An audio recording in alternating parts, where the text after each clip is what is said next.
हनुमान् श्रीपदो वायुपुत्रो रुद्रो नघोजरः अमृत्यवीरवीरश्च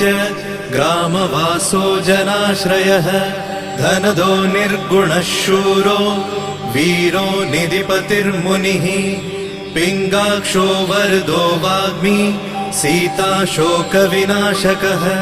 शिवः शर्वत्परो व्यक्तो व्यक्तो धराधरः पिङ्गकेशः पिङ्गरोमा श्रुतिगम्यः सनातनः अनादिर्भगवान् देवो विश्वहेतुर्जनाश्रयः आरोग्यकर्ता विश्वेशो विश्वनाथो हरीश्वरः